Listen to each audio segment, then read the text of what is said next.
Okay, well, welcome to my studio here in fabulous Las Vegas. Today's lecture is Rules of the Road for broker dealers and associated persons or registered reps. Basically, what you can and can't do. What you can't do is actually more testable than what you can do. Sometimes we refer to the compliance department as a joke as the sales prevention department. And the easiest way to stay out of trouble is not to do anything. So, anyways, the test is very negative and you want to stay focused on that.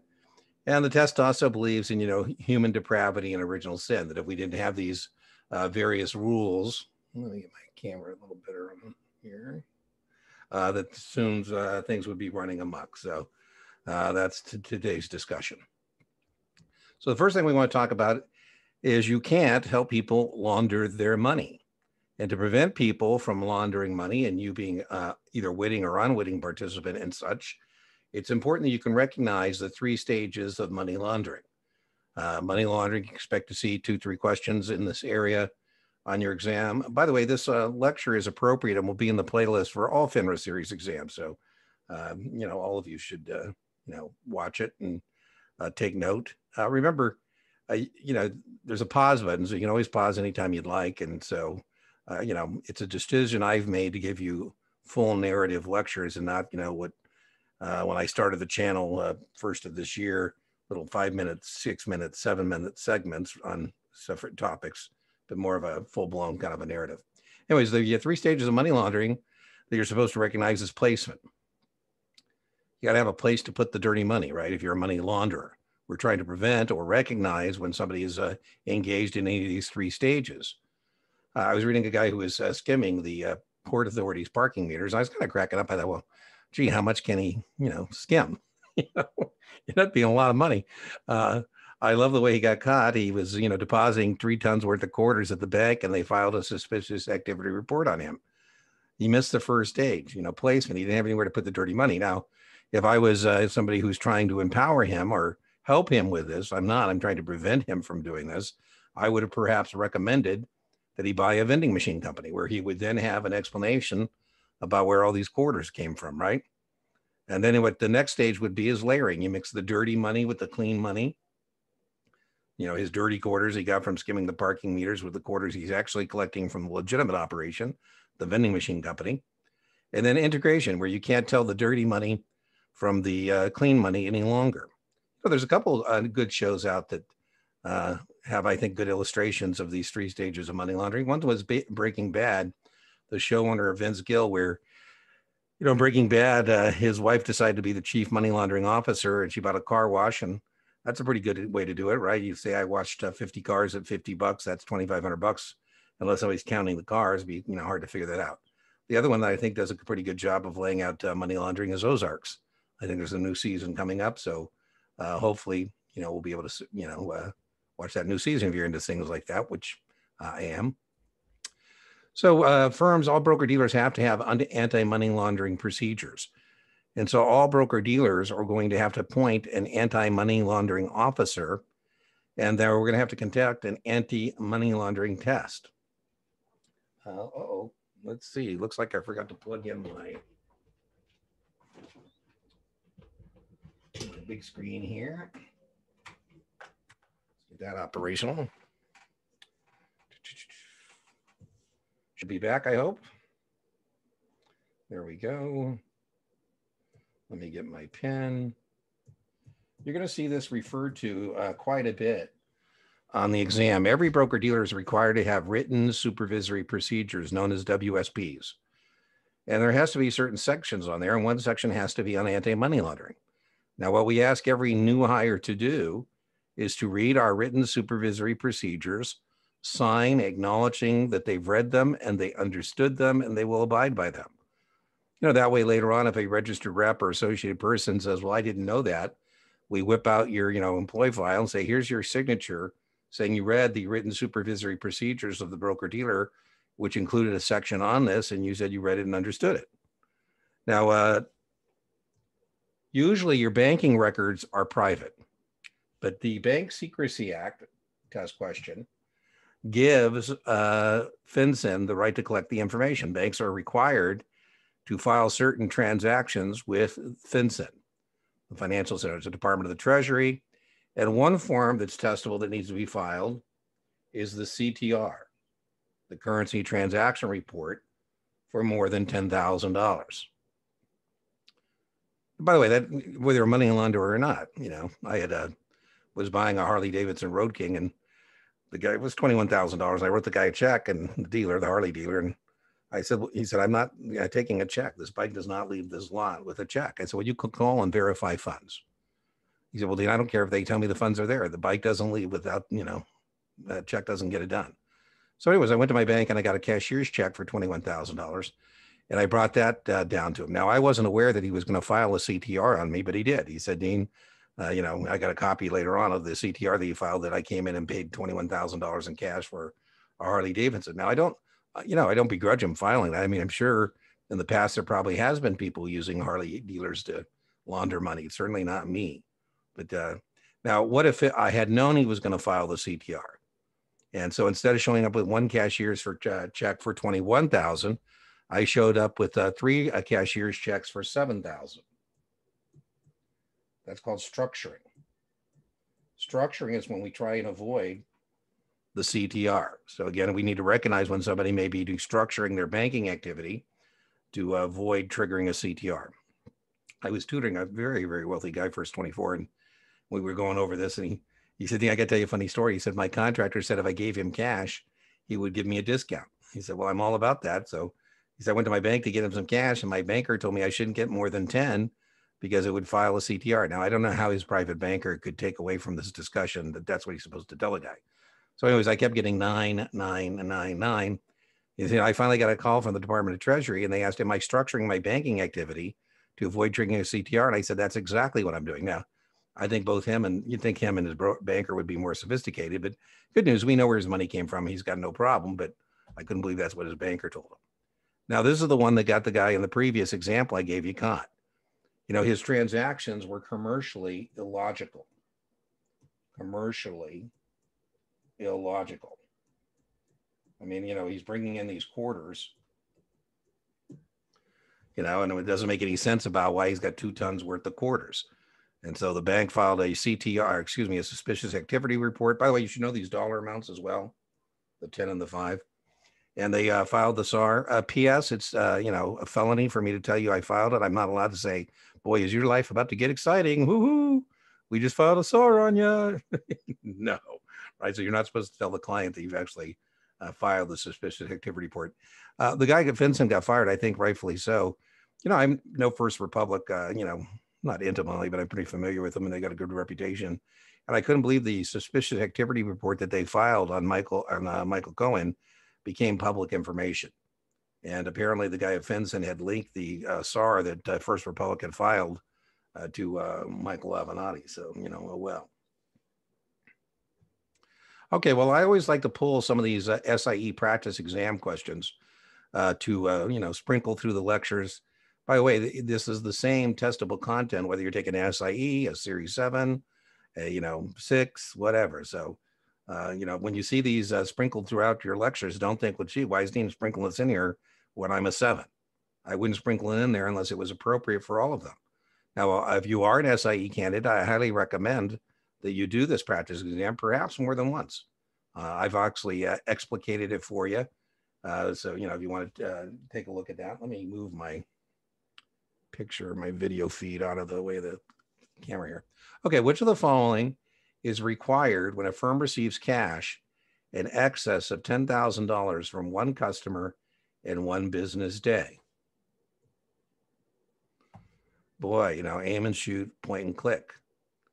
You don't get many aim and shoot, point and click questions, recognition questions. Those are kind of like layups. The 3 styles of questions you get on exams, FINRA exams, are recognition, like this, something you simply know or you don't.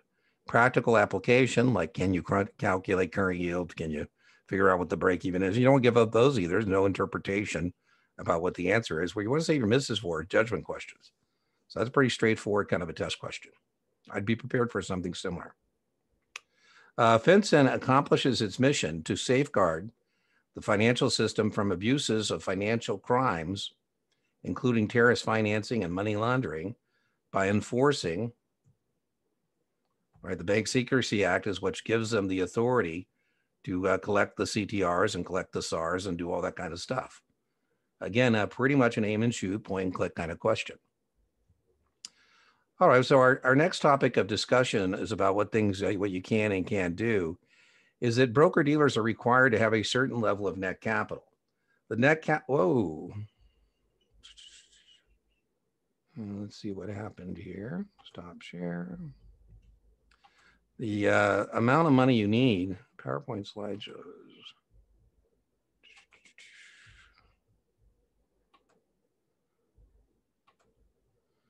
Mission control, we have a problem. There we go.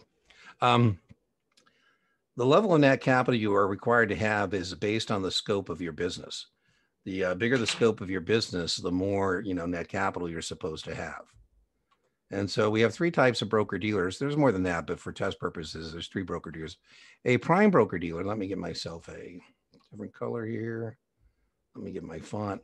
A prime broker dealer provides custody and financing for hedge funds. Hedge funds are institutional investors. If I'm a hedge fund, I don't want to have, be able to do business with only one broker dealer. So, if my prime broker is Goldman Sachs, I'm going to do business with Goldman Sachs. But, if Morgan Stanley has a good idea, or UBS has a good idea, or BTIG or Merrill Lynch, I say, hey, listen, I'm not going to, I don't think anybody has a monopoly ideas. And if you bring an idea to me, I'm the general partner of a hedge fund, and I like the idea, I will execute through your firm. That way your firm will get its commission or markup or markdown, whatever the case may be. But, I don't want to get 8 different sets of statements from broker dealers around town. So I want you to settle up with my prime broker, Goldman Sachs. So prime brokers are used for custody and financing of hedge fund. That way I get one set of statements, even though I'm transacting business, with various broker dealers. Now, a prime broker is also a clearing broker dealer. That means they can clear trades. And to clear a trade, hence the term clearing broker dealer, you need an order department, you need a purchase and sales department, you need a margin department, and you need a cashiering department. And then if you have an order department, you have a purchase and sales department, you have a margin department, you have a cashiering department, then you can clear trades and you are a clearing broker dealer. And so the order department is the person who, the department of the broker dealer that wires the order or transmits the order to the appropriate exchange for execution. The purchase and sales department is the person who generates, matches trades and generates confirmations. The margin department determines whether monies and securities are due. And then it goes to the cashiering department who takes receipt and delivery of monies and securities. So, Merrill Lynch is a clearing broker dealer. National Financial, which is a subsidiary of Fidelity, is a clearing broker dealer. Pershing is a broker dealer. Now, a lot of us as broker dealers don't want to have those types of broker dealers, have all those departments. And so we can introduce our customers to a clearing broker dealer. A fully disclosed or introducing broker dealer introduces their customers to the clearing firm. For example, I used National Financial as my clearing firm, and, Pershing over the years, I've used both. And I used to tell people, listen, I can't steal what I don't touch. I don't have your monies and securities. The monies and securities are at the clearing firm. Gamma Global Investments has introduced to National Financial. Fully disclosed means on your statement, it tells you that your account is being introduced to the clearing firm. Now, as I mentioned, the whole point of this discussion is that the net capital and fiscal responsibility rules are based on what type of business a broker dealer is transacting. Have you ever joined me for a 24 or 27? I'll give you the hard dollar amounts and all the ratios that are involved. But the one that requires the least amount of net capital is a fully disclosed or introducing broker dealer. They're said to have a correspondent relationship with these various firms. Now, if you don't meet your net capital or fiscal responsibility rules, because, we had in the late 70s, for example, we had a lot of late 60s, we had a lot of broker dealers that, we shut down and we couldn't find the customers' monies and securities. Embarrassing. And so we passed SIPC. And the Security Investor Protection Corporation, if you violate the net capital standards, fiscal responsibility rules based on the type of business you're conducting, a SIPC trustee will be appointed to liquidate the broker-dealer. You know, as I just said, in the late 60s, when we shut down a bunch of broker-dealers and we couldn't find the customers' monies and securities, public confidence was seriously eroded in the securities industry. And we said, you know, those bankers are onto something. Those bankers have that sign on the door that says FDIC, and it makes people feel warm and fuzzy about leaving their money at the broker-dealer. You know, we need a sign like that. You know, put it on our door and people feel safe about leaving their money. I should have grabbed my SIPC sign and put it on the board behind me. I have a SIPC sign from my Gamma Global broker dealer that paid a lot of money for that sign. I retired. I said, I'm taking the sign with me. You know, it's funded through assessments against broker dealers. I had nothing to do with Bernie Ebbers, or excuse me, not Bernie Ebbers, Bernie Madoff. And, you know, I came into work one day and I have a $50,000 assessment to replenish the fund. SIPC, in its infinite wisdom, decided, since Bernie Madoff sent off people fake statements, and sent those fake statements said SIPC, that they should be covered to the tune of the $500,000 we're about to discuss, and that depleted the SIPC fund, and so we had to go collect another round of capital. So anyways, it makes sense. We passed this in 1970.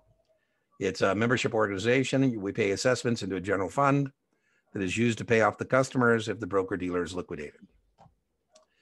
Claims in excess of the $500,000, you become a general creditor to the broker-dealer. The value of your account is the date the SIPC was trustee is appointed. You know, the SIPC trustee for Bernie Madoff Securities was a guy named Irving Picard. And I call you up as a Bernie Madoff customer and I say, hey, I'm the SIPC trustee. What would you like first, the good news or the bad news? The good news is you're not going to lose any more money down at Bernie Madoff Securities because I'm shutting them down. The bad news is I can't find your stuff. If I could find your stuff, I'd send it to you. You'd have no SIPC claim, but I can't find your stuff. You say, well, Dean, what's the value of my account? I say, well, the value of your account is the date I was appointed trustee. That could work to your benefit. That could work to your detriment. You say, well, I have a margin account. I say, well, you know, debit balance is what you owe Bernie Madoff Securities, and you're not going to have to pay them back. So it's a net equity claim only. You know, commodities, commodity futures, and currencies are not covered. Now, kind of a trick, be careful. You know, those are not considered covered under SIPC. You know, so I'll show you a trick question to be aware of. All right, so the coverage, that's very much a test question. Very much a test question. Let me get out my...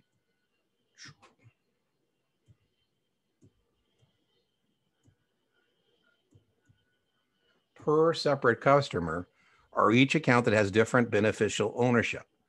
And of that, no more than 250 can be cash. No more than 250 can be cash. So again, you say, Dean, I'm the SIPC trustee. You have more than one account at Bernie Madoff Securities. So you say, what are you covering me for? I say, I'm going to cover you for $500,000, of which no more than $250,000 can be cash. Now be careful. The trick I warned you about is that if it's in a money market, that's not cash. So if the person has $300,000 in a money market fund, that's going to have full coverage. Anyways, you say, Dean, how about my account, your individual account? Now, the way I think of this is different tax ID numbers. That might let you down at some point, but it's good enough to, you know, get over on the test. So I say, well, your account, your tax ID number, that's going to be separate coverage than your wife's account. You know, her personal account has her tax ID, so $500,000 in coverage for you, $500 for her. He said, what about my kid's UTMA that I have there? I said, well, the Uniform Transfer to Minors Act has your kid's tax ID number. So now you have three accounts with separate coverage because they are separate customers or different beneficial ownership. You say, how about my joint account with my wife? Now that's the one that gets a little tricky. The joint tenants with rights or survivorship is where my little trick doesn't work. That's going to be a fourth account in my example.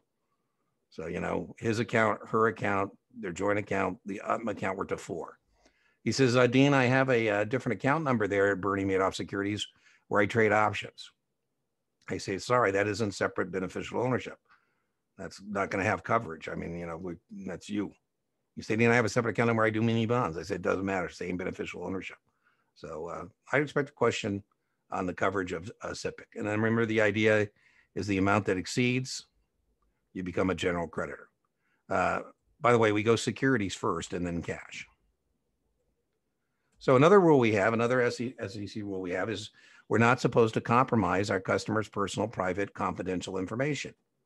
That's called SP. It's to protect customers' privacy. Now, there's exceptions to this. Obviously, if the government sends me a legal subpoena, I'm going to turn over the information.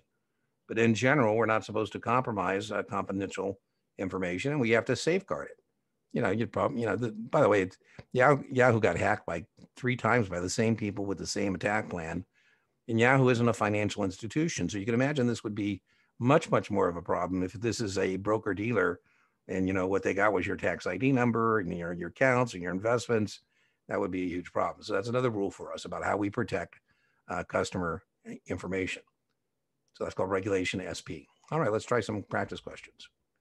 Under SIC Regulation SP, Consumer Privacy, which of the following information must a firm include in the customer privacy and opt-out notices? Now, what opt-out is about is if I want to cross-solicit you, I need your permission. So, nowadays, some of us have a bank, we have a broker-dealer, we have an insurance company, we have an investment advisory firm.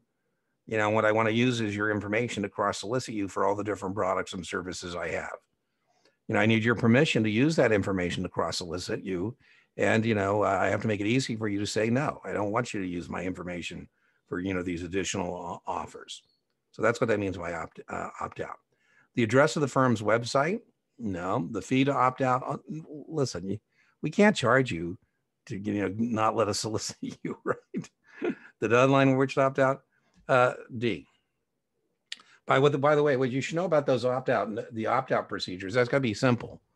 I got to make it very easy for you to click and opt out. I can't make it like you got to send me a certified letter, by Friday at 11:59 p.m. It's got to be pretty easy to let this person opt out.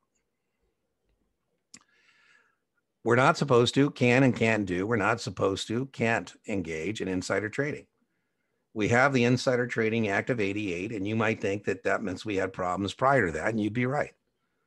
Prior to '88, we'd catch somebody for insider trading, and they'd say, well, listen, under your own definition, I'm not an insider, because the definition under an insider under 34 was anyone who can influence the decisions of a corporation, which makes it a little more difficult to convict a, cab driver or a newspaper reporter or somebody like that. The other problem we had prior to '88 is we would have people say, okay, well, what do I owe you? And I said, well, you're not supposed to do it. I said, I know, but what do I owe you? He said, well, you owe $3 million. I said, well, great. I made $9 million. So, I'm up 6. And is that $3 million deductible as a business expense? P.S. it is. And so the other problem we had was penalties weren't severe enough. A lot of brokers prior to '88 thinks we had a fee-based ethics system. So, prosecutors went to Congress and said, listen, if you give us a much broader, vaguer definition of insider, it'd be a lot easier to throw people in jail for insider trading. And if you beefed up the penalties, we'll talk about that in a minute, the penalty is going to be $1 million, a minimum of $1 million, or 3 times the profits made or losses avoided. We think that would be a little more. So now in my example, if I make $9 million, I owe $27 million. I'm supposed to say, gee, there's hardly any profit anymore. And I'm going to go to jail and make new friends. And, going to jail and making new friends scares brokers. I mean, writing checks doesn't, because, we handle money all day long. But, going to jail, making new friends certainly does.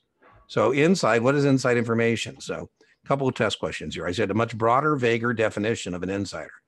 An insider is anyone, well, that's a pretty broad definition, with access to material non-public information.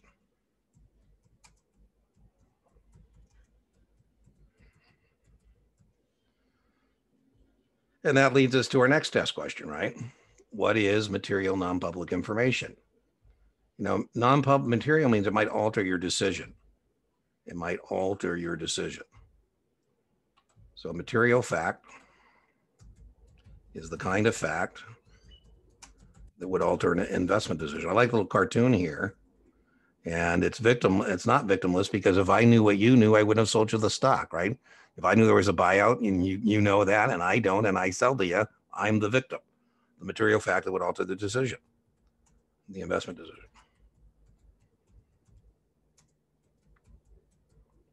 I thought this was rich. This guy was threatening to turn me into the SEC for, insider trading, I thought that's Richie's a crook. And I said, listen, you're a little confused. The information I posted on the web, the internet, is material. When people see it, you are correct. They won't buy your stock, but it's public. I went down to the courthouse, I got the information, and I put it on the web so it would be easier for people to find and make that decision. So that's material, but it's public. So the key word here is material, non-public. He's right that the information I'm posting is material, that it will alter somebody's decision, I hope, so they don't get involved with him and, the stuff.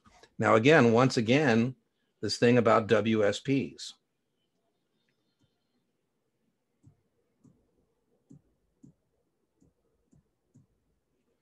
So another section that has to be in our WSPs is a section on insider trading, and you have to read it and again, sign off on that.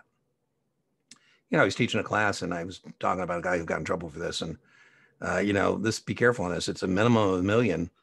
And, it's a personal benefits test. If you receive any personal benefit, boy, that's scary, isn't it? Any personal benefit. It's something as simple as enhancing a friendship or a reputation. You're going to be in trouble. Anyways, the example I was giving the class was a guy who was doing the audits of these public companies, and he was releasing the results to his buddy at the country club. And the guy at the country club was doing the trades. Please note in the story, the guy who gave him material non-public information didn't trade on it. He gave it to somebody else who did those trades. By the way, these are easy test questions. All of them are liable. If you get a question like, who's in trouble? It's everybody. You're broker dealer A, broker dealer B, registered rep 1, registered rep 2. I'm joking for standing by.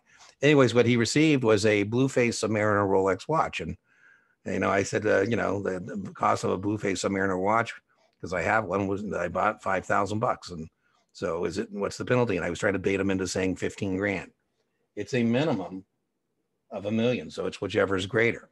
Anyways, one of the younger guys in class said, well, Dean, your Blueface Submariner is not $5 grand anymore. I go, not. I said, ooh, he told me what they're going for today. I said, oh, I didn't make it as an investment, boy, but it worked out pretty good. So anyways, you could expect a test question on this, about insider trading. And just by way of review, the definition is anyone who has access to material non-public information. Test question, what is material information? Something that will alter somebody's decision. What are the penalties? No, they're both civil and criminal. I would know it's $1 million or 3 times the profit or losses, profits made or losses avoided. And we have to have those in our WSPs.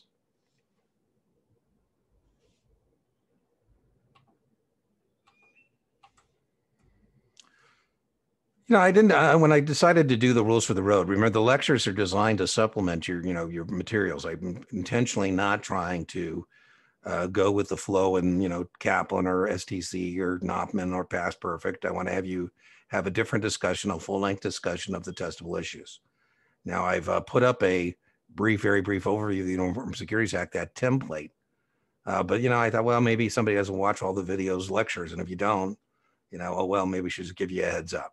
So anyways, the Uniform Securities Act is the test you're going to take after you get done with your 6 or 7. You can do it in different orders, but usually people would take their SIE and then top off with a 6 or 7, and then turn to on either a 63 or 66 or a 65, depending, what they're doing. Long story short, all those exams are about the Uniform Securities Act template that various state administrators draw from to come up with their version of their laws. They're very different, right? So each state has its own securities laws and regulations. New York, for example, has a thing that scares or terrifies people in the securities industry called the Martin Act, which means in New York, they don't have to prove intent to shut you down. They can just shut you down and then talk about it. The state administrator is the chief regulator. That's the most important participant in that exam. And it requires registration of participants, broker-dealers, agents of broker-dealers, investment advisory firms, investment advisor representatives, and securities. And I have a nice, I think it comes in at about an hour and a half overview of the Uniform Securities Act.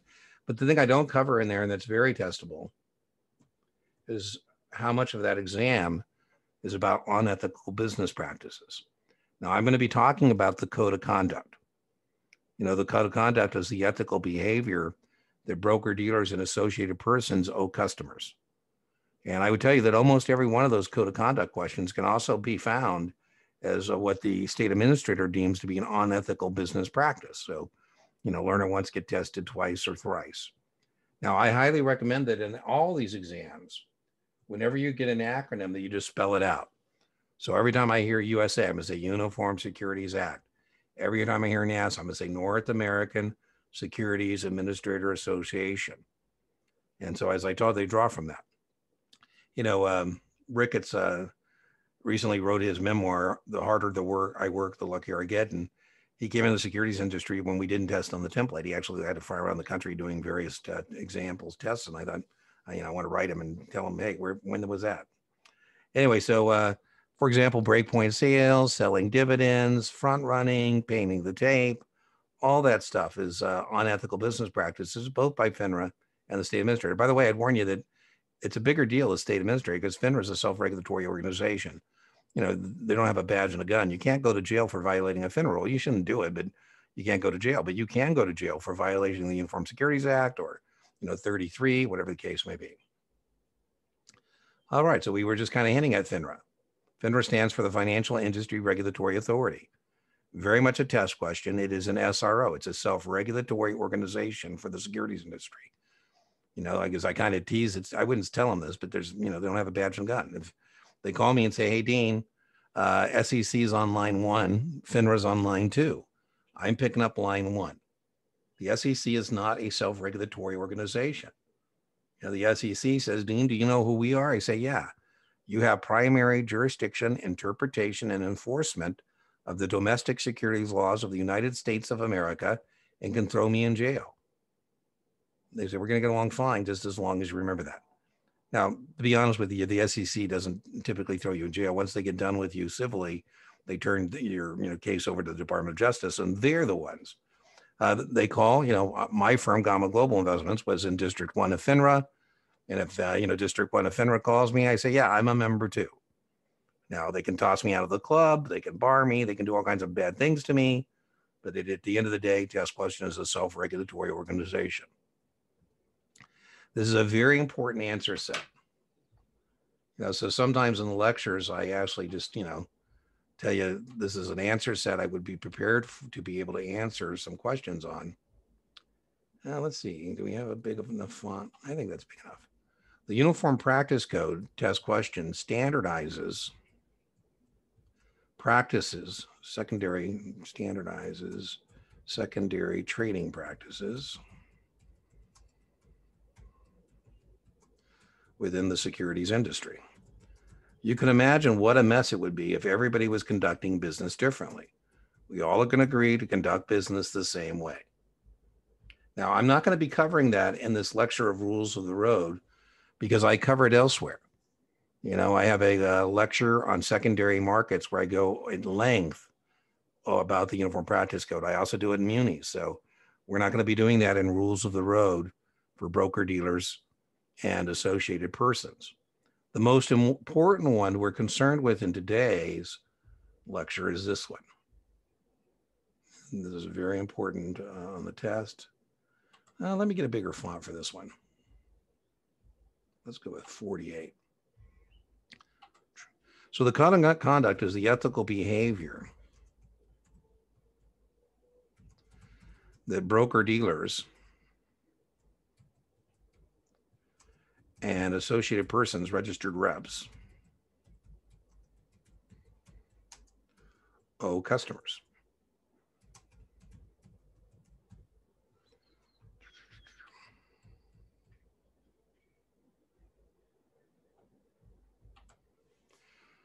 By the way, that could just be a question, right? The ethical behavior the broker-dealers and associated persons owe customers is, and you got to come up with a B, the code of conduct. Now, whether I can articulate it or not, when I think a broker is taking advantage of me, this is what I think they've done, right? I joke, if I really want to make myself, a pain, I'd go outside their office and say, ask about the code of conduct. They don't follow it here. I wouldn't be out there long before a principal would come out and say, Mr. Tinney, what seems to be the problem? What seems to be the problem? Now, test question, and we will talk about that. Code of arbitration is used to settle civil disputes. And so if they ask you on the exam, which of these is used to settle civil disputes, you would say the code of arbitration, and we will be talking about that. A lot of people become confused about this. I mean, you know, when when FINRA says you're right, the Department of Enforcement of FINRA says you're right, your broker did something bad, and we find him, 50 grand. You go, great, where's my 50 grand? I go, no. That goes to the club, the SRO. When you go to arbitration, tell them that the Department of Enforcement agreed with you that your broker acted in an unethical way. Those are separate processes. Now, I think a good way to remember the code of procedure is the cop, right? You're doing bad things. You don't want the cops to roll up on you with their sirens, right? The code of procedure is about enforcement. Code of procedure, the cop is about enforcement of FINRA rules. So the cop, the Department of enforcement of FINRA rules, right? So, for example, if you say, Dean, I'm a market maker and I give you my quote. I say 1950, 10 by 10. So I'm telling you that I'm willing to do 10 round lots on my bid, 10 round lots on my ask. Then you say, Dean, okay, we're selling 10 round lots. We're selling 1,000. I said, well, I changed my mind. They say, Dean, are you backing away? Are you failing to honor firm quote? I go, yeah, what are you going to do about it? If you don't know what to do about it, you're not going to be able to do that. The code of procedure is about trade practice complaints. And you say, well, Dean, I'm going to call the Department of Enforcement. I go, oh, never mind, you're filled. Never mind, you're filled. That's a very important answer set. Okay, so where we're heading in this lecture right now is we're going to be talking about the code of conduct, the most important thing in rules of the road, right? The code of conduct. We're going to talk about the code of arbitration. We're going to talk about the code of procedures. That's kind of where we're heading. All right, so how do you become a registered rep or an associated person? You fill out your U4, and all U4s are going to have a fingerprint card. Not testable. Sometimes on my lectures, you get some industry jargon. The jargon is not testable, but it is, I'll tell you. But, I say, hey, listen, if I give you a U4, is it going to be clean? What I'm asking you is every answer going to be no. In our business, not testable, we call that a clean U4. In our business, a yes answer means it's called a dirty U4. Now, it's not testable to know that, but, any yes answer is a dirty U4. Now, some yes answers, test question, are going to be more serious than others. I had one guy in class, he told me that he didn't read it carefully and checked every box yes. Compliance called him and said, let me read some of these for you. So anything that is a no that becomes a yes, the amendment has to be done within 30 days.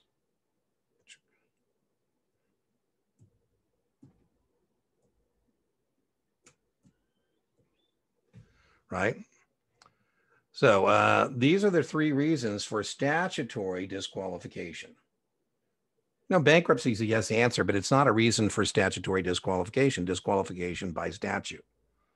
That's a different thing, right? You check a yes, and then you put in why you filed bankruptcy, and, maybe the state administrator will let you in, maybe they won't. FINRA, maybe they will, maybe they won't. Maybe the SEC, maybe they will, maybe they won't.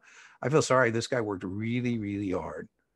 And he passed all his exams, and he was an aggressive learner. I think a lot of times people misinterpret aggressive learners for somebody trying to give you a hard time, and they're not, right? His boss was saying, well, he's not doing everything he's supposed to be doing. I go, well, he's a bright guy and he's going to pass, so leave him alone. He could be causing us problems, and he's going along with that flow, so I got no issue with him. Anyways, only one state administrator had a problem with him on the bankruptcy, and I wish he would have talked to me, because what they wanted was a balance sheet, and he kind of did his own version when he should have paid the CPA to do it for him, but oh well. Now, these yes answers are serious. Have you had your registration suspended or expelled or, revoked by an SRO of some sort? Now, the big one would be FINRA, but there's other SROs, SIBO, there's, the New York, right? There's various SROs. Let's be clear. My buddy did not steal anything. But he didn't catch the guy who did, and he was the supervisor. As a result of that, he had a 2-year fail to supervise. Are we clear? He now has a yes answer to this question, which means he goes, Dean, it's my 2 years has come and gone. He says, I'm not quite sure how radioactive I still am. And so could you file the U4 for me? Because you know the whole story, and, I can find out how radioactive. It doesn't mean we can't file it. It doesn't mean that they can't be in the business, but they don't need to be forthcoming with an explanation about why they're not letting my friend back into the business. I got a joke. When I was growing up, sometimes mom would explain to me why what I did was wrong. Other times, not so much. Anyways, we checked yes, and boy, within minutes, I had FINRA calling me and the SEC. Do you know who this guy is? Do you know the story? I say, yeah, I know the story. We went to bed. I said, he goes, what are you going to do? I said, I'm going to fight for about an hour, 2 hours here today. And then I'm going to fold up shop and say, I don't know what I was thinking to even send in that U4. Sorry. Anyways, we were able to get him registered. He was an attorney. And Michelle, who worked for me, said, he never sends you a legal bill. I said, he better never ever send me a legal bill. He better do whatever I want forever for free, because a lot of people wouldn't spend the time to get him past this statutory disqualification. And a lot of firms wouldn't even deal with this. I mean, if you say yes to this. A misdemeanor involving monies and securities. I say, what were you doing before you came to work at the broker-dealer? You say, Dean, I worked at the bank. I was a teller. We kept coming up short in the till, and I was convicted for misdemeanor embezzlement. I said, what do you want to do the broker-dealer? You say, I want to work in the cashiering department. I say, no, I don't think so. I used to, in class as a joke, say, anybody check this yet? It's conviction of a felony within the last 10 years. This guy raised his hand. He said, Bedina, it was no big deal. I said, well, you're a little confused, my friend. The definition of a felony is that it's a big deal, right? So these would be what we call reasons for statutory disqualification. And again, testable, not testable, not testable. I know you're excited. I hope you remember me telling you this. After you pass your exam, within 120 days of your second year anniversary, and every 3 years thereafter, you're going to do a continuing ed activity, right? So I hope you remember telling you this. So you're going to go down there, and it's going to have questions like, who should the customer make the check payable to, you or the broker dealer? And if you say you don't even miss it. It just says, no, check should be made payable to the broker dealer. Are you ready to reattempt the question? So, the only thing that could happen is you run out of time. Now, if you don't get this done, though, however, we're not allowed to pay you commissions, right? We can pay you on commissions you earned, but this is to give you an incentive to do that. Now, not everybody who fills out a U4 and provides a fingerprint is going to take a test, right? What I mean by that is, for example, if like you're just an independent bookkeeper and I'm the financial operations principal and I'm paying you to come in and do the monthly trial balances of the broker dealer, I'm probably going to want a fingerprint card and a U4, but I'm not going to make you go take a test. So that's very limited circumstances. Somebody would be filling out a U4 and a fingerprint card and not taking a test. But I would just want you to be aware of, there are people at broker dealers who fill out U4s and give us a fingerprint card, but then don't go take a test. I had a foreign associate, Carlos. He fills out the U4, he gives us a fingerprint card. He's not taking a test. Anyways, so you may or may not be taking a test. Now, if you fail your exam, that's a very disconcerting test question. If you're taking your exam, they say, if you fail the exam you're presently taking, how long do you have to wait to retest? We've had some good energy. I am the moderator of a subreddit called R Series 7. And we had a really good day last week. It might have been 2 weeks now, or starting a new week. I think it was last week, could be the week before. But, the subreddit where I help people there as a moderator has only been around for about 6-8 weeks. And I wasn't around for his first attempt because I would have helped him. But we had somebody who, passed on their second attempt, and we had somebody who passed on their third attempt. So, don't get down on yourself. Now, if you fail it 3 times in a row, then you have to wait 180 days to retest. I'm dating myself, but back in the day, before we had that, if you got a high 60 score, I'd tell you just to queue it up again, because it's very likely you get a draw you could pass. So, now we make you wait 30 days. Oh, well. U4 is hello. U5 is goodbye. So U4 is how we associate with the broker dealer. U5 is how we disassociate you from the broker dealer. Now, so when we file the U5, you are allowed and should be giving, you should get a copy as a terminated registered rep. And then we have 30 days, the broker dealer, to file the U5 to disassociate you from the broker dealer, to give us a chance to do a final exit interview on you to make sure that none of the no answers are now yes answers. Because if it is, we have to amend it within 30 days. And when you go to a new firm, you're going to do an amended U4. And if you don't do an amended U4 within 2 years, if you don't reaffiliate, your registrations are going to lapse and you're going to have to retest. And so, by the way, another thing we're not supposed to do, we're talking about things you can and can't do, and we're not supposed to park registrations. So you say, well, Dean, I'm not sure what I'm going to be doing, but I don't want to have that clock ticking on me. Can you park my registration? Absolutely not. So, you have a registration and you're not doing anything, we're supposed to file that U5 on you.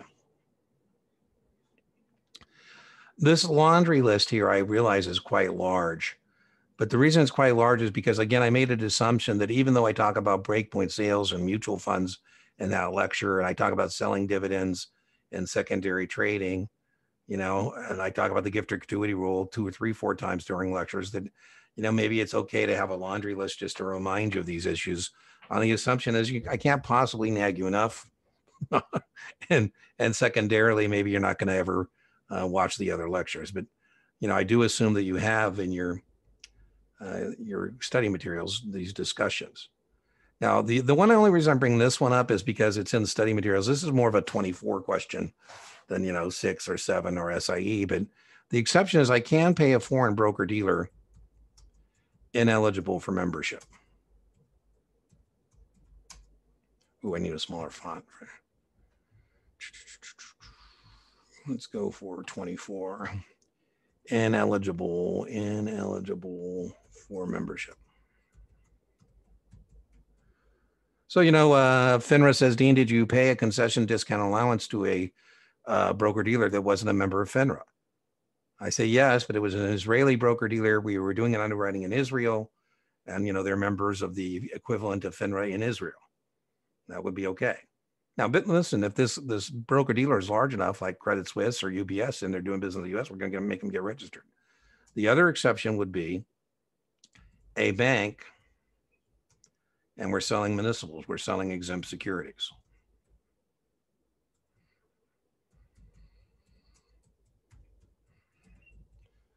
If all a bank wanted to do was sell municipal securities, they wouldn't have to join FINRA, right? And please note, most banks want to do other things than doing that, right? So I say, yes, it was a muni bond, and we were underwriting the muni bond, and Zions Bank, which is not a member of the broker dealer, they do have a broker dealer, but let's assume they don't. Or we're doing this municipal underwriting in Utah, and I paid them. That bank, if the Zions just wants to do municipal securities, doesn't need to join FINRA. Exempt, by the way, on the test means either muni or government securities. That's what that means, that language. Now, one other scenario, some mutual funds on the Class A share will allow associated persons of broker dealers that have selling agreements with them to buy those shares at the NAV. Are we clear? That's called a concession or discount. They're giving you a discount and letting you as a rep of the broker dealer buy their fund shares at NAV without the sales charge. And the real way they can do that is because they're a broker dealer, fund distributor. The fund underwriter, distributor, or sponsor is a broker dealer. And then they have a selling agreement with your broker dealer, and that's why they can do that. Selling away is a test question. Selling away, you have an approved product list, and you're not supposed to get people involved in investment not sponsored by your employing broker dealer. If it's not on the approved product list, you're not supposed to sell it. Now, if you are going to sell something that's not on the approved product list, you're supposed to go get permission. Merrill's a fine firm. They just got 12,000 brokers. So, this Merrill broker decided to build a health club and make himself the general partner and make his Merrill clients the limited partners. He provides the experience. They provide the money. Now, they went bankrupt, and they thought they were investing with Merrill Lynch. What he was supposed to do is ask Merrill Lynch's permission, not likely. But if they did, they'd send a letter to every one of these customers saying, this is not a Merrill Lynch sponsored investment. If it blows up, don't come whining to us. They might even want to put it on the book so they can track what's going on. They'll say on your exam, a registered rep, a broker, an associated person, sells an investment not sponsored by his employing broker dealer without permission. This is a prohibited practice and is known as, and you got to come up with selling away. Now, I actually have an example of this as a test question here in just a little bit.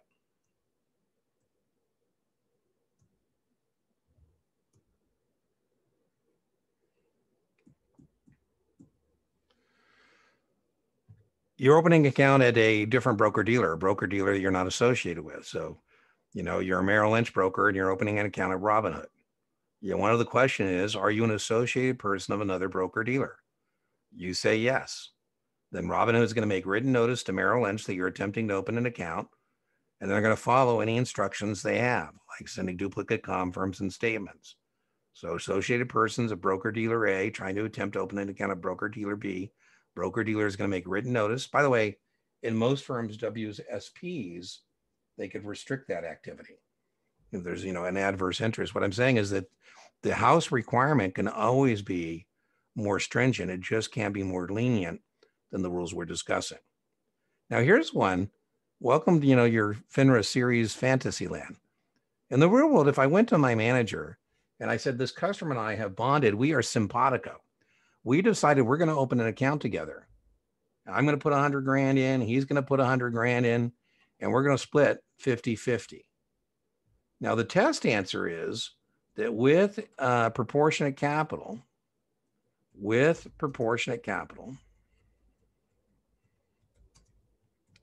and principal approval, that would be okay. Now, I don't know if any firm in the real world is going to let you do that. Are we clear what proportionate capital means as a test issue? That means if we're opening an account for $1 million and I put in as the customer 800 grand and you put in 200 grand, that's an 80-20 split. So yeah, the answer is yes, with proportionate capital and principal approval. Surprisingly so. That's one of the surprising ones. Breakpoint sales. Breakpoints are good. Breakpoint sales are bad. Remember, breakpoint sales are when I try and maximize my commission by avoiding the breakpoint. Now, the easiest way to stay out of trouble is to disclose all the ways that they can get the reduced sales charge. Letter of intent that can be backdated 90 days, combination privileges. By the way, that's not only testable here, that's also testable on your Uniform Securities Act. That's just one that's going to be everywhere. Now, again, I put it in this laundry list because I do discuss it in mutual funds, that lecture. But, I don't know if you're going to watch all my lectures. I mean, it's not mandatory. But if you're not, I figured I better put it in here. Maybe you'll see it somewhere. And again, elsewhere, I talk about this is a test issue, and that's a big no-no. And by the way, that's a test issue not only with the code of conduct that we're discussing right now, but both of these are also testable under the Uniform Securities Act. So, that's a 2-for or 3-for, depending on what's in it. I talk about the maximum gift or gratuity rule when I talk about mutual funds, because that's where it, gets broken most often. The maximum gift or gratuity that an employee of one firm can give to the employee of another firm is $100. Now, Veritas will know what it doesn't count. I was helping this guy and, he passed his exam and he gave me a $100 gift certificate. He's a wholesaler. I know why he's got $100 gift certificates. When people write, a ticket, he gives it to him and says, why don't you go take your significant other to dinner? And I said, listen, that doesn't apply to me. As much time I spent with you, you better keep going on those gift certificates. It doesn't count normal deductible business activities. I used to tell all my baby brokers, you should get the approved product list with all the mutual funds and all the partnerships that we can get people involved in. You should call those broker dealers, those sponsors, those distributors, those underwriters of those products, and ask their associated person, their wholesaler, to take you lunch and tell you why they should sell their product. This can be a strategic resource. I would never have made it in this business without my wholesaler. It doesn't count normal to business activities. My guy's name was Steve. He said, Dean, why don't you invite your prospects and clients to dinner this evening? And I'll come talk about professional management, diversification, ease of ownership. I'll pay for the dinners and the dinner and the drinks. That's perfectly okay. That's a normal deductible business activity. It doesn't count reminder advertising. Tchotchkes. Coffee cups and stadium seats, golf balls, whatever the case may be. Front running is a big no-no. Front running is trading ahead of customers. You should never trade ahead of customers. Customers come first.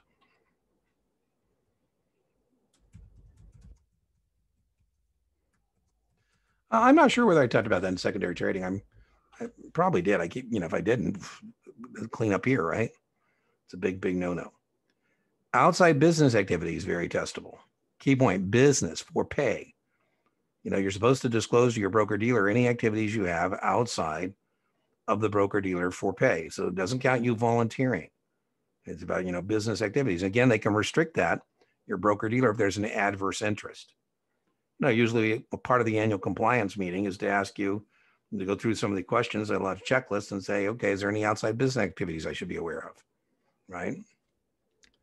IPO allocation, remember this? So you say, oh man, that's got to be so cool. I'm so glad I have a friend, now a family member. I'm your brother, sibling.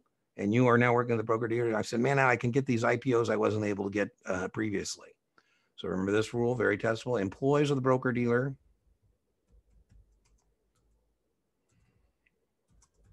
and their immediate family members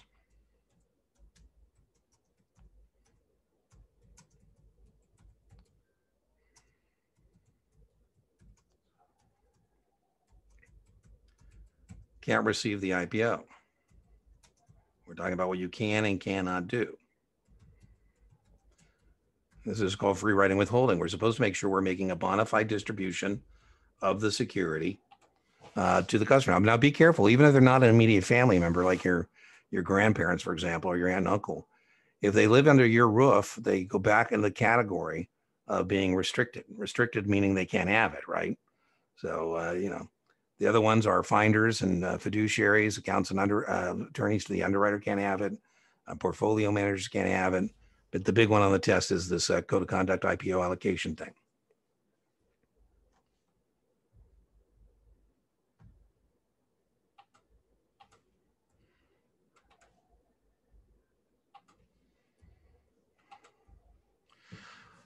All right, let's try a practice question. A person who is not a registered rep is permitted to engage in which of the following activities? Now, the key on these kind of questions, I have a lecture on test taking tricks.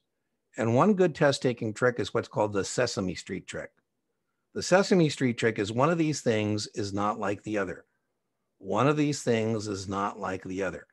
So what I'm looking for in the answer set here is somebody who doesn't look like they need to be registered.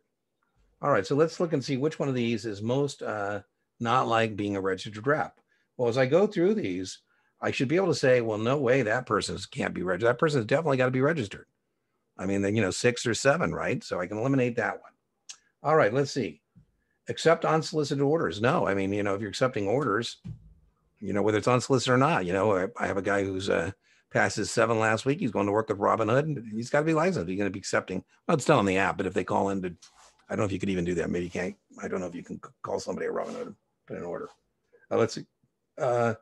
Pre-qualify about investment objections. No, it looks like I can send you out the account information, right? Account opening information. I send you out the documents. So the other version of this they like on the test is somebody who's solely clerical in nature.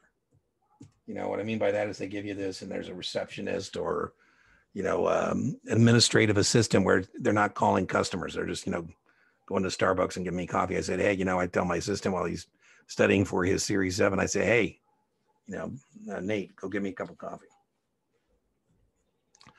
Under FINRA rules, which of the following activities by a registered rep requires written notification to her firm? So we said it's business activities. Business activities. That's not a business. Right? I mean, that's an entire separately issue. This is something you're supposed to do. Selling non-proprietary. You can do that. Non-proprietary means, you know, I'm not selling our proprietary mutual fund. Morgan Stanley has its own proprietary mutual fund family. And so what that means in English is I'm a Morgan Stanley broker, and instead I sell you the American funds. That's perfectly okay. Ding, ding, ding, ding, ding. Right? Key point for pay. By the way, I could restrict that. I mean, if I were your supervisor, you know, I've had reps get upset when I restrict their activity. I said, no, I'm not going to let you drive for Uber or Lyft. And you say, why? I said, well, it, you know, could be a problem, is a problem, never be a problem. If I tell you never be a problem, I tell you no, I don't ever have to worry about having a problem. But, you know, what if late one night you're picking up one of our best customers and you get into it with the customer? Now I lose an account because you're driving a Lyft car at, you know, 2 a.m. I don't think so. So remember, the house requirements can always be more stringent than any of these rules that we discuss. We said this is a yes answer, but that's not reasons for statutory disqualification. The statutory disqualification means by statute, the regulators can deny you registration. They need not give you an explanation why. Any other reason you answer yes, they have to tell you why it is that they're not allowing you to be a broker. Here, they're going to say, don't even ask us why. So that's a yes answer, but that's not a reason for statutory disqualification. Here, that's bad. That's bad, but that's, you know, that's not a statutory disqualification. And right now it's alleged. By the way, I didn't tell you this, but customer complaints are for your record, but they're immediate if somebody is alleging this. What I mean by that is we're going to file, we keep it for 4, and then we file quarterly with FINRA our complaints. Don't worry about that. I got a slide for this. But my point is, there's a difference between this where somebody's saying this.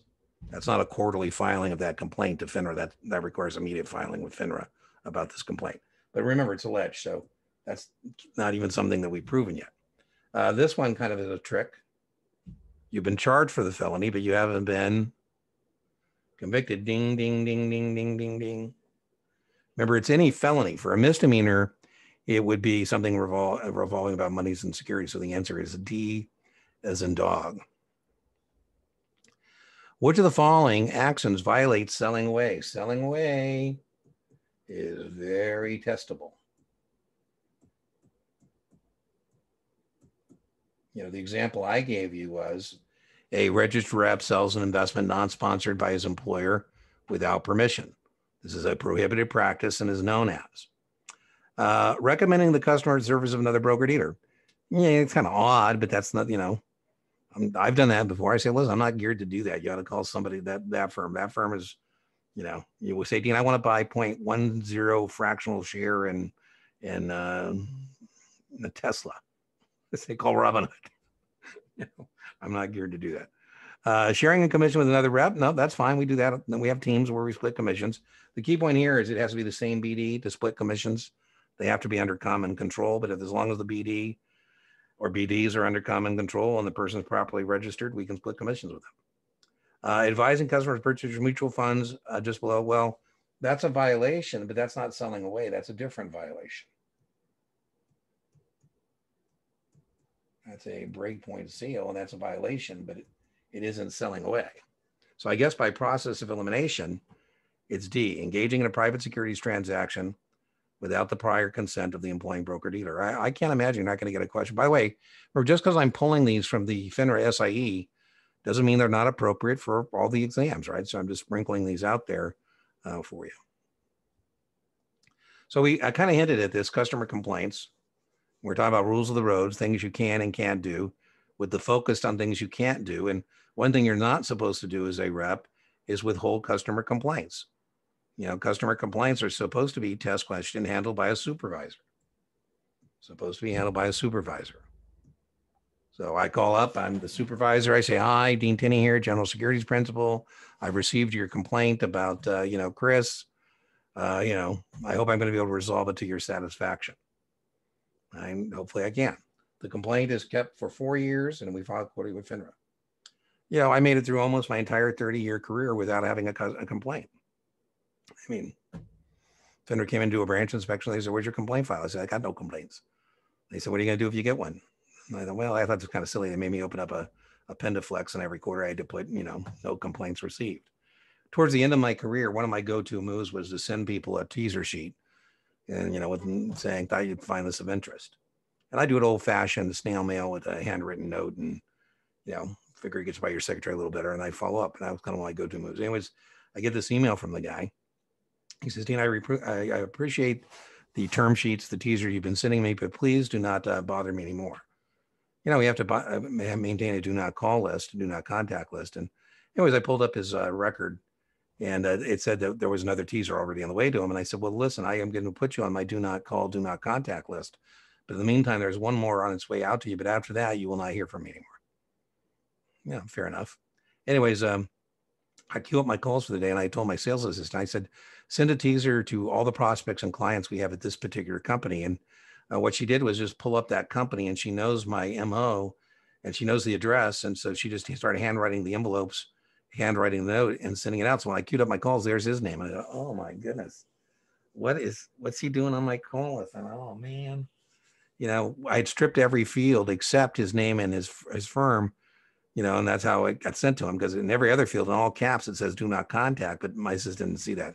Oh, so anyways, I'm thinking, well, maybe it didn't get him. Then all of a sudden I'm thinking about Bing, WTF, exclamation point.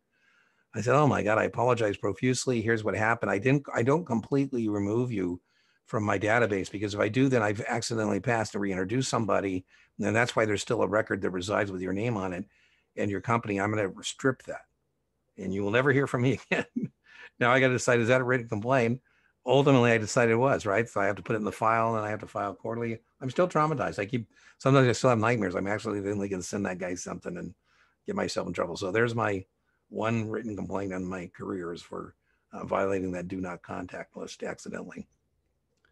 The cop, I think that's a good way to remember it. The Department of Enforcement. I used to show the flag, and so I would go to district ones, and district one would sometimes have FINRA would have luncheons or, whatever. And one of the luncheons I found really funny was the guy from the Department of Enforcement was on the dais, and he said, "Ladies and gentlemen, what a great opportunity today you have to ask me questions, because any other time that you hear from me would be bad.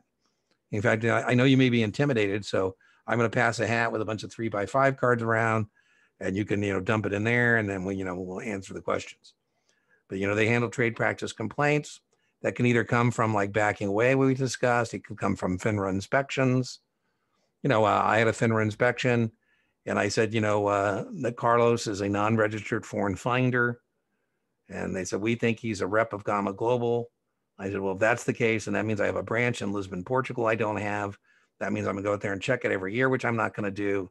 We had a dispute. Now, ultimately, FINRA in the inspection part of the process agreed with me. Now, had they not, they would have kicked it to the Department of Enforcement. And now that would be a bigger deal, right? So what can the Department of Enforcement do? They can censure you. They can fine you. They can suspend you.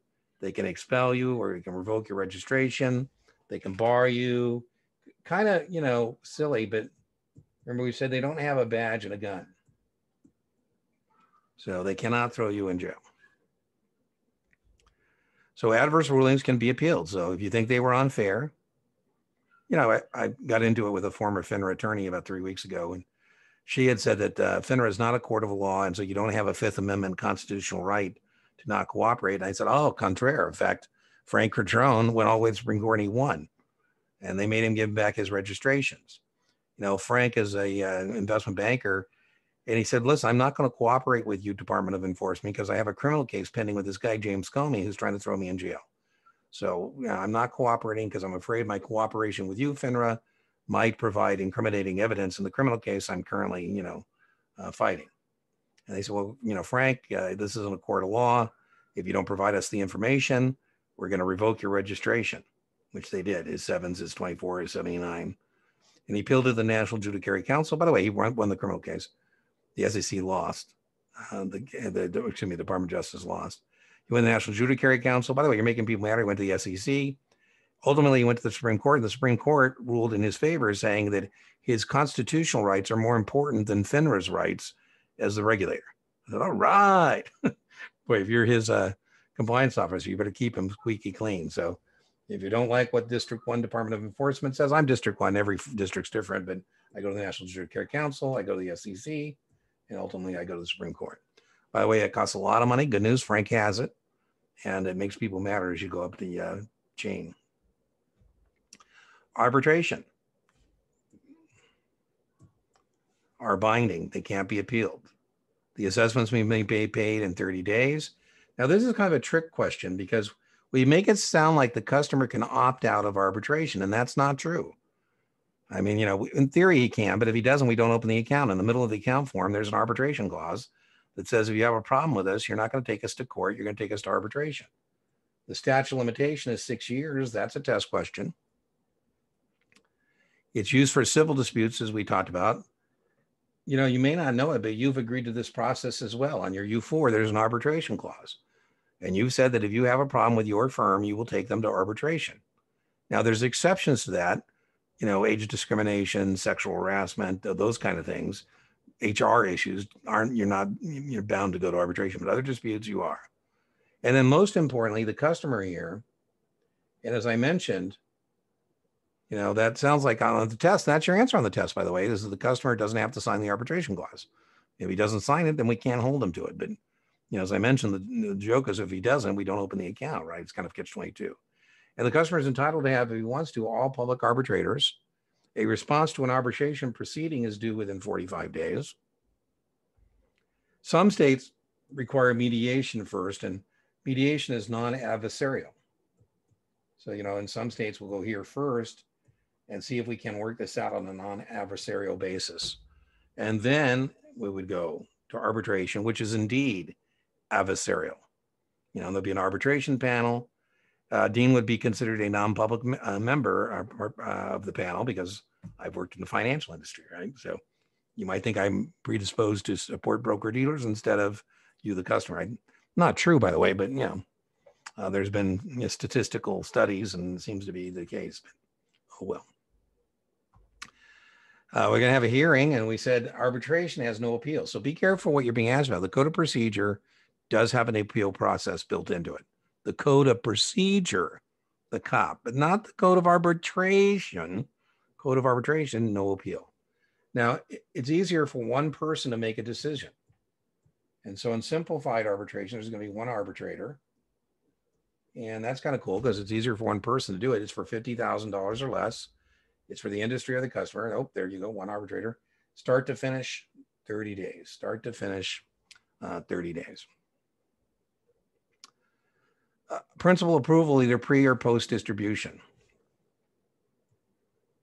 So if it's going to more than 25 in a 30-day period, it has to be approved pre-distribution by your principal. Please note, this is not correspondence. We're considering this to be what we call sales literature. And sales literature needs to be pre-approved pre-distribution. Now, the flip side of this is correspondence. And correspondence is 25 or fewer. And then your principal can do it pre or post. And the decision would be up to your principal about how they want to do it, right? So let's just go back. Sales literature is defined as going to more than 25 retail investors within a 30-day period. It's approved pre. It's correspondence. I think, what I'll do in the next lecture, I probably should reverse those slides. I'm thinking probably a better order would have been to have this slide before the other slide. Well, as I mentioned, someday I'll go back and redo all these lectures. The goal right now in the first quarter of 2021 is to get as many lectures onto the YouTube channel as possible. And then I'll circle back and redo them and fix them and, do all those kind of things. All right. Well, I hope you found this lecture helpful. I'm making this lecture in early March. I've had a request. I honor requests for lectures. I had a request for a suitability explication, and I did that at 50 questions. I had a request for, what else I have a request for? A pending request for types of accounts. And if you have any requests, please put that in because I'm going to stop publishing these lectures as frequently. I'll still do it, but it won't be as frequent in the second quarter of 2021. The internet lives forever. So that's when these lectures are being made. So if you have any lectures you'd like to see before the end of March, please give me your request because I'll fulfill those and put those up. If you have been using the thing, remember, you can always put comments in the comment box. Check out the descriptions. I'm going to circle back. I haven't put a lot of good descriptions. Some of them are missing. I'll go plug them in. But in some, there's some testable descriptions. There's also in the comments, sometimes people will find a little brain fart on my part that I fix. So make sure you're paying attention to that. Feel free to comment. If you have any question, you can comment on the YouTube channel in the comment box. I respond rather quickly to that. Like, share, subscribe. You might want to subscribe if you haven't, because again, the model moving forward in Q2 is going to be more of the subscription model, less of me just posting the lecture wherever. Okay, well, I will see you on the next lecture.